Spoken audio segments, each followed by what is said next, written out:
The unopening circle.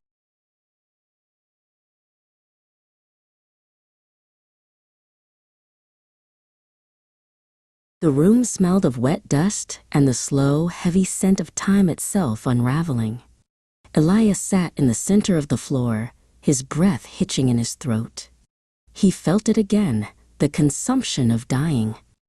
It wasn't a sudden end, but a gradual erosion, as if his very substance were being fed into a machine that processed memories into silence. He clutched his knees, watching the shadows stretch like reaching fingers toward the corners of the ceiling. Then the static began. It wasn't a sound, but a visual tremor, an invisible warp that shimmered in the air like heat over a desert road. The reality of the room buckled. Elias reached out a hand, and his fingers seemed to vibrate, turning translucent for a heartbeat before snapping back into focus.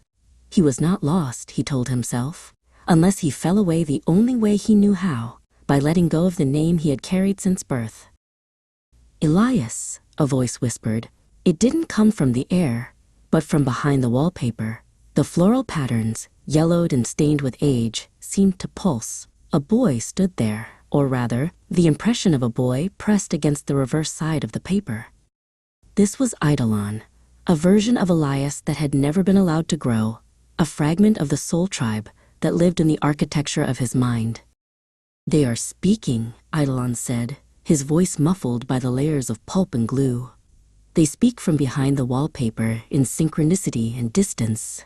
Elias pressed his ear to the wall. He heard them, hundreds of voices, all his own, but pitched in different ages, different griefs and different joys. It was a confession that was slowly undoing him, stripping away the armor of his singular identity. Elias recoiled as the wall began to sweat. A thick, dark substance seeped from the seams of the paper. He felt a sudden, violent shift deep inside his chest. He was dying so deep into other versions of himself that he could no longer distinguish the me from the them. It was a thing that should not be, a violation of the boundary between the witness and the witnessed. Then came the involuntary shape-shifting. Elias looked down at his hands and saw them lengthen, then shrink, then turn into the soft, unformed hands of an infant, then the gnarled, liver-spotted hands of a centenarian. He was caught in the web of the soul tribe, a tangled geometry of every life he might have led.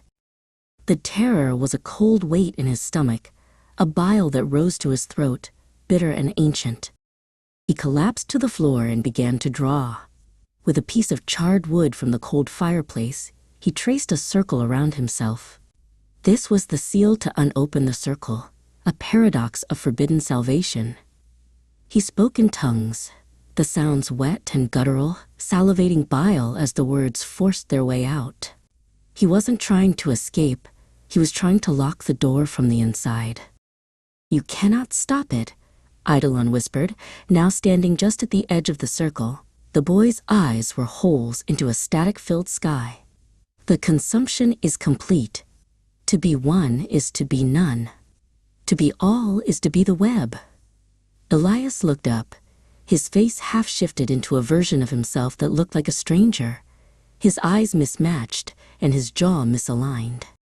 The invisible static warped again, but this time it took the shape of a hand. It reached from the center of the circle, made of nothing but the absence of light. It gripped Elias by the collar. He didn't scream. He simply opened his mouth and let the voices out. The boy, the old man, the weeping woman, the silent observer. They poured out in a torrent of forbidden salvation, a liquid confession. The circle was sealed. The room fell silent. The wallpaper stopped pulsing, and the static faded into a dull gray light. In the center of the room, there was no longer a man named Elias. There was only the circle, and inside it, a single, unblinking eye that saw through the walls and into the spaces where the voices lived. The unopening was finished. The soul tribe was home.